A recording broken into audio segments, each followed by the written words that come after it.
ঢাকা বিশ্ববিদ্যালয়ের কলা বিভাগের ভর্তি পরীক্ষা শেষে এই মুহূর্তে কিন্তু শিক্ষার্থীরা কিন্তু বাইরে বের হচ্ছেন এবং দেখতে পাচ্ছেন যে শিক্ষার্থীরা কিন্তু একে একে আসছেন এবং তারা কিন্তু আসলে ভর্তি পরীক্ষা শেষ করে তারা কিন্তু বাইরে বের হচ্ছেন। আমি যদি একটু জানিয়ে রাখি যে আজকে কিন্তু ঢাকা বিশ্ববিদ্যালয়ের কলা ইউনিটের কিন্তু ভর্তি পরীক্ষা ছিল এবং পরীক্ষা শেষেই কিন্তু আসলে শিক্ষার্থীরা কিন্তু এখন একে একে কিন্তু বাইরে বের হচ্ছেন।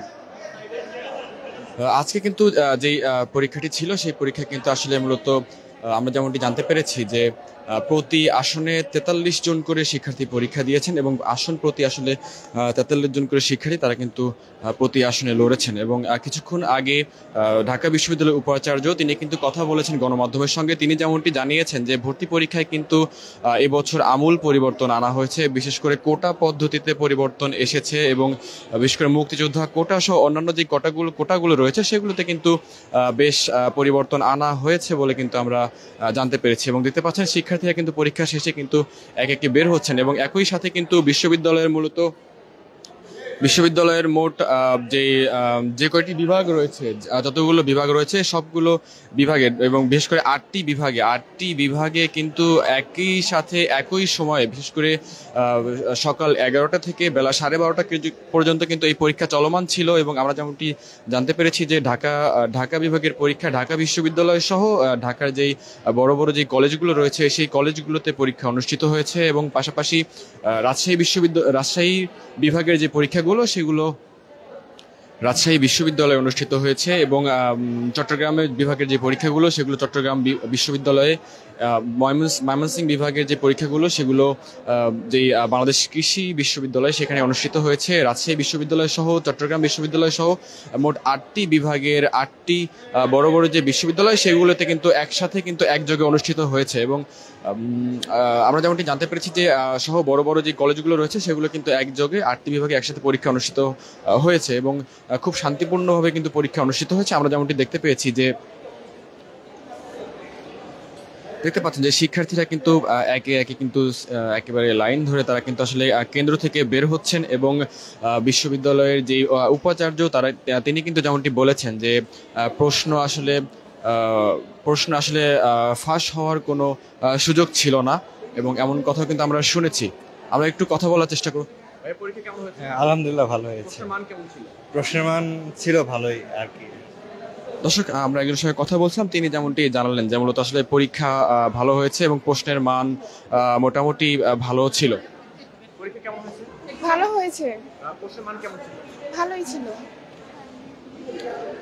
আমরা কথা বলছিলাম একজনের সঙ্গে, শিক্ষার্থীরা বলছিলেন যে আসলে পরীক্ষা তাদের ভালো হয়েছে এবং প্রশ্নের মান ভালো ছিল। আলহামদুলিল্লাহ ভালোই হয়েছে। কোশ্চেন মার্ক ভালোই আছে, ইংরেজিটা একটু হার্ড হয়েছে। জি দর্শক, পরীক্ষা ভালো হয়েছে, প্রশ্নের মান ভালো ছিল। আলহামদুলিল্লাহ হ্যাঁ ভালো ছিল। না না না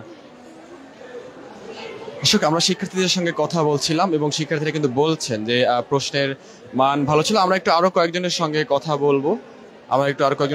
বলবো এবং কিছুক্ষণ আগে আসলে উপাচার্য তিনি কিন্তু আসলে কথা বলেছেন এবং বলেছেন যে প্রশ্নের মান বিবেচনায় তারা কিন্তু বেশ জোর দিয়েছেন এবং তারা বলেছেন যে আসলে যেই ঢাকা বিশ্ববিদ্যালয় ভর্তি পরীক্ষায় আসলে যে ধরনের মান রাখা প্রয়োজন তেমন মানই কিন্তু ছিল, আমরা কিন্তু জানতে পেরেছি। আমরা একটু পরীক্ষা আলহামদুলিল্লাহ ভালো হয়েছে, প্রশ্নের মান ভালো ছিল, চান্স হবে ইনশাল্লাহ। আমরা কথা বলছিলাম একজনের সঙ্গে, তিনি যেমনটি বললেন যে আসলে প্রশ্নের মান ভালো ছিল এবং তার চান্স হবে। আমরা একটি কথাও কিন্তু আমরা শুনতে পেলাম। দর্শক, আমি যদি জানিয়ে রাখি যে আসলে আজকে মূলত প্রত্যেক দেশের যে 8টি বিভাগ সেই 8টি বিভাগে কিন্তু একযোগে বেলা 11টা থেকে 12:30 পর্যন্ত কিন্তু পরীক্ষা চলমান ছিল। পরীক্ষা কেমন হয়েছে?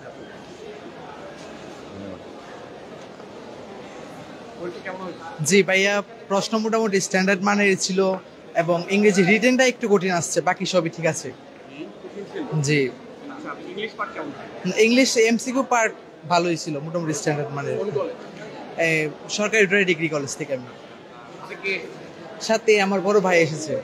জি জি আমরা একজনের সঙ্গে কথা বলছিলাম, তিনি যেমনটি জানালেন যে আসলে প্রশ্নের মান খুবই ভালো ছিল এবং তার চান্স হবে এমন কথাটি আমরা শুনতে পেলাম। এবং আমরা যেমনটি দেখেছি আছে আসলে আইন শৃঙ্খলা রক্ষাকারী বাহিনীর বেশি উপস্থিতি কিন্তু আমরা দেখতে পাচ্ছি এবং বিশেষ করে বাংলাদেশ পুলিশ সহ বিশ্ববিদ্যালয়ের যে সিকিউরিটি যেই সংগঠনগুলো রয়েছে তারাও কিন্তু একই সাথে কিন্তু নিরাপত্তার দায়িত্ব সেটি কিন্তু পালন করেছে, আমরা কিন্তু দেখেছি। এবং আমরা একটু আরো কয়েকজনের সঙ্গে কথা বলার চেষ্টা করব। আরো কয়েকজনের সঙ্গে কথা বলা। পরীক্ষা কেমন হয়েছে? আলহামদুলিল্লাহ ভালো হয়েছে, প্রশ্নের মান কেমন ছিল? মোটামুটি। কঠিন পার্টটা কি ছিল? ইংলিশ? হ্যাঁ ইংলিশ। হবে? শিওর না। দর্শক আমরা কথা বলছিলাম একজনের সঙ্গে, তিনি যেমনটি বলছিলেন যে আসলে চান্স হবে বলে কিন্তু আমরা জানতে পেলাম। এবং দর্শক যেমনটি বলছিলাম যে আসলে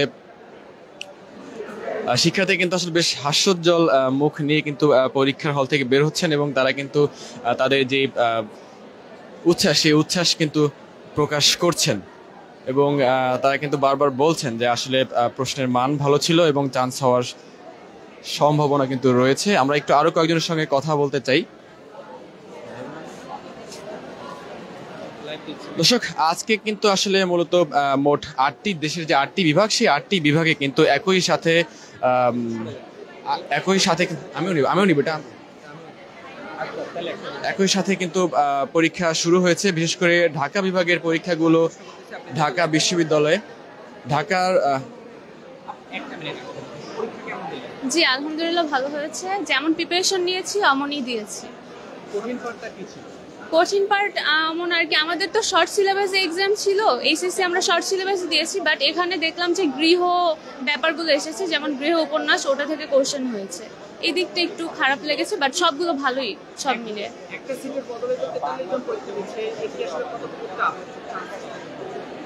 এখন এটা টোটালি লাখের উপর, এবার আমাদের ক্যান্ডিডেট অনেক বেশি, এর জন্য ওভাবে বলা যাচ্ছে না যে কার জন্য কেমন আর কি রাখা হয়েছে। জি আমি ইনশাল্লাহ হয়তো হয়ে যাবে। না অমন ভাবে লাগেনি, সাধারণ জ্ঞানটা সব ঠিকঠাকই ছিল, ভেবেছিলাম হয়তো জেনারেল নলেজ বেশি কঠিন থাকবে, বাট ওটাও ইজি ছিল। বাংলা যে অনুচ্ছেদ ছিল, অনুচ্ছেদটা অনেক কঠিন, সেটা কেউ বুঝতে পারে না যে কোথা থেকে আসছে, মানে সিলেবাসের বাইরে। আমিও বুঝতে ভাই রিটেন 10 নাম্বার আনকমন একদম। যে গল্পটা বেশি কঠিন ভাবতাম ওইটাই আসছে, ওটা পড়ি নাই কোনো সময়। গৃহ সিলেবাসের বাইরে থেকে প্রশ্ন আসছে বাংলা রিটেন, রোকে শাখা তো শুনে আসছে। আর রিটেন কমন আসে না, রিটেন কমন আসে নাই, এমসিকিউ সহজ ছিল অবশ্যই না ভাই। ইনশাআল্লাহ ভাই চান্স কনফার্ম ভাই, কনফার্ম। সবই কঠিন ভাই, সবই কঠিন হবে ইনশাআল্লাহ, ইনশাআল্লাহ হবে ইনশাআল্লাহ। হইলে বাংলাদেশ আশা করা যায় না, না হইলে বাংলার দোষ, না হলে ইতালি আছে না, ইতালি মিলানো আছে না। দর্শক আমরা শিক্ষার্থীদের সঙ্গে কথা বলছিলাম এবং শিক্ষার্থীরা যেমনটি বলছিলেন যে আসলে প্রশ্ন অনেক কঠিন ছিল এবং কেউ আসলে বলছেন কঠিন ছিল, কেউ আসলে বলছেন সহজ ছিল। আমরা কিন্তু এক এক করে আসলে শুনছিলাম শিক্ষার্থীদের কথা এবং কিছুক্ষণ আগে আসলে ঢাকা বিশ্ববিদ্যালয়ের যিনি উপাচার্য তিনি আসলে আমাদের সঙ্গে কথা বলেছেন এবং তিনি যেমনটি বলেছেন যে আসলে ঢাকা বিশ্ববিদ্যালয়ে যে স্ট্যান্ডার্ড মানের প্রশ্নটি ফলো করে থাকে সেই ধরনের প্রশ্নই আসলে করা হয়েছে এবং এবছরে আসলে যে কোটা, সেই কোটায় কিন্তু আসলে আমূল পরিবর্তন আনা হয়েছে, যেমনটি আসলে আমরা শুনলাম। এবং দেখতে পাচ্ছেন যে পরীক্ষা শেষে কিন্তু এই মুহূর্তে আর্টস বিল্ডিং এর যে পরীক্ষাটি হচ্ছিল সেই পরীক্ষা শেষে কিন্তু শিক্ষার্থীরা কিন্তু একে একে কিন্তু বাইরে বের হচ্ছেন এবং শিক্ষার্থীরা তাদের যে উচ্ছ্বাস সেটি কিন্তু প্রকাশ করছেন। আমরা একটু আরো কয়েকজনের সঙ্গে কথা বলতে চাই। মোটামুটি ছিল, ভালো ছিল। আমার কাছে বাংলাটা লাগছে, মানে বাংলাটা একটু পড়া কম হয়ে গেছিল।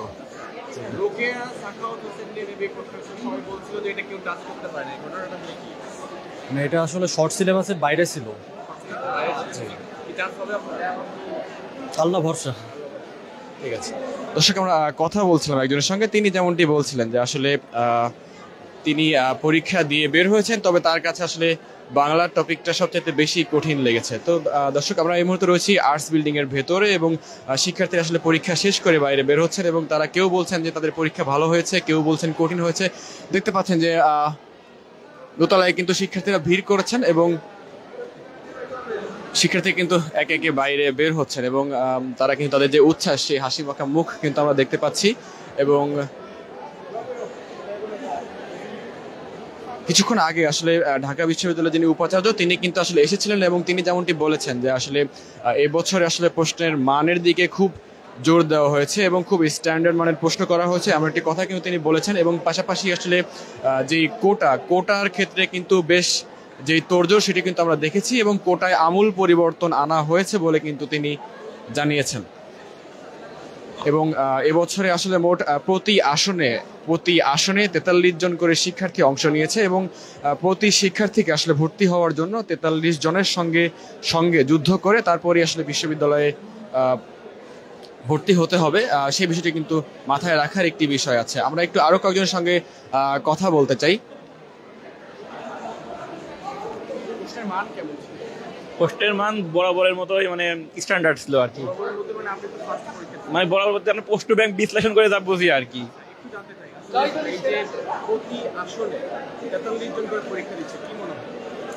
এখন অনেকটা রিস্কলি, কারণ অনেকেই দিবে, সবার একটা আশা থাকে। এখন তারপরে বাকিটা আলাদা ভরসা দিয়েছি পরীক্ষা। এখন ইন্টারমিডিয়েট ছিল হচ্ছে আপনার ঝিনাইদহের ভিতরে জোরাদা কলেজ, সাথে বড় ভাই আসছে। দেখা যাক, আশা তো করি, এখন বাকিটা আলাদা ভরসা। এখন রিটেন পার্টের ক্ষেত্রে গৃহ থেকে প্রশ্ন আসছে, মানে গৃহ একটা গল্প থেকে প্রশ্ন, যেটা সিলেবাস বহির্ভূত, মানে গৃহ ছিল না আমাদের। হ্যাঁ, রোকের শাখা ভাষণ, ওইটা একটু লাগছে, তাছাড়া মোটামুটি আছে। মোটামুটি ওইটা একটু বাইরে আসছে। দর্শক, আমরা কথা বলছিলাম একজনের সঙ্গে, তিনি যেমনটি বলছিলেন যে তাদের যে শর্ট সিলেবাসটি দেওয়া হয়েছিল সেই শর্ট সিলেবাসের বাইরেও আসলে প্রশ্ন এসেছে এবং সেই পার্টটি আসলে তাদের কাছে কঠিন লেগেছে। কোন পার্টটি কঠিন ছিল? বাংলা সেকেন্ড পেপার একটু কঠিন ছিল, রাইটিং সেটটা আর কি। ওই গৃহ থেকে যে প্রশ্ন, এটা কিন্তু আমার সিলেবাসে ছিল না, এটা সিট আউট অফ সিলেবাস থেকে প্রশ্ন করছে আর কি। এমনিতে সব মোটামুটি সহজে ছিল, শুধু এই রাইটিং সেটটা একটু, বাংলা সেকেন্ড রাইটিং পার্টটা একটু কঠিন হয়েছিল আর কি। মানে কঠিন হতো না যদি সিলেবাসের ভিতরে করতে, কিন্তু সিলেবাস বাইরে প্রশ্ন করছিল। কিন্তু আমাদের বলছিল যে সিলেবাস থেকে আসবে সব, কিন্তু এটা সিলেবাস বাইরে থেকে দিচ্ছে। আশা করা যায় ইনশাল্লাহ। সেকেন্ড পেপার রাইটিং সেটা একটু বাংলাতে একটু সমস্যা হয়েছে আর কি, আউট অফ সিলেবাস না, পড়ি নাই, এই কারণে একটু সমস্যা হয়েছে আর কি। দর্শক, আমরা কথা বলছিলাম একজনের সঙ্গে, তিনি যেমনটি জানাচ্ছিলেন যে আসলে সিলেবাসের বাইরে থেকে আসলে একটি প্রশ্ন এসেছে এবং সেই প্রশ্ন নিয়ে আসলে তারা একটু সন্দিহান এবং চান্স হতেও পারে, নাও পারে, এমন একটি কথা কিন্তু আমরা শুনছিলাম। দর্শক, আমরা রয়েছি আর্টস বিল্ডিং এর ভেতরের অংশে এবং যেখানে আসলে শিক্ষার্থীরা ভর্তি পরীক্ষা শেষ করে তারা কিন্তু বাইরে বের হচ্ছেন এবং আমরা তাদের সঙ্গে কথা বলছিলাম। দর্শক, কিছুক্ষণ আগে কিন্তু ঢাকা বিশ্ববিদ্যালয়ের যিনি ভিসি তিনি কিন্তু এসেছিলেন এবং তিনি কিন্তু আসলে কথা বলে গিয়েছেন।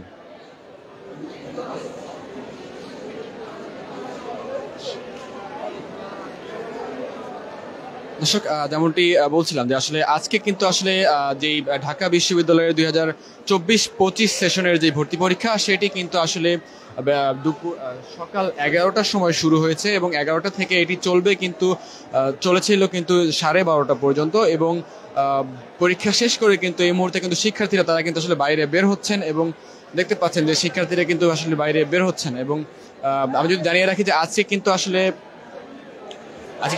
একযোগে আসলে বাংলাদেশের যে 8টি বিভাগ, সেই 8টি বিভাগে কিন্তু আসলে একসাথে কিন্তু ভর্তি পরীক্ষা শুরু হয়েছে। বিশেষ করে ঢাকা বিভাগের পরীক্ষাগুলো ঢাকা বিশ্ববিদ্যালয় সহ বিভিন্ন বড় বড় কলেজগুলোতে অনুষ্ঠিত হয়েছে এবং পাশাপাশি আসলে যেই রাজশাহী বিশ্ববিদ্যালয়, চট্টগ্রাম বিশ্ববিদ্যালয় সহ বিভিন্ন স্থানে আসলে পরীক্ষাগুলো আসলে একসাথে একযোগে কিন্তু অনুষ্ঠিত হয়েছে। দর্শক, আমরা কথা বলবো কয়েকজনের সঙ্গে। আলহামদুলিল্লাহ ভালো। পরীক্ষা ভালো হয়েছে আলহামদুলিল্লাহ, আশা করি চান্স হবে। জি ভাই। দর্শক, আমরা কথা বলছিলাম এবং দেখছিলেন আসলে শিক্ষার্থীরা তারা কিন্তু আসলে একে একে বের হচ্ছেন আর্টস বিল্ডিং এর ভেতর থেকে এবং আমরা কিন্তু কথা বলছিলাম কয়েকজনের সঙ্গে।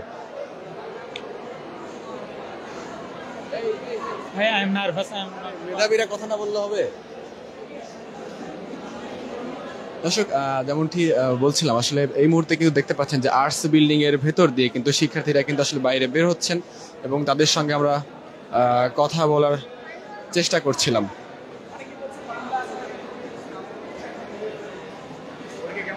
আলহামদুলিল্লাহ, আলহামদুলিল্লাহ ভালো। নো বাংলা তো সহজ ছিল।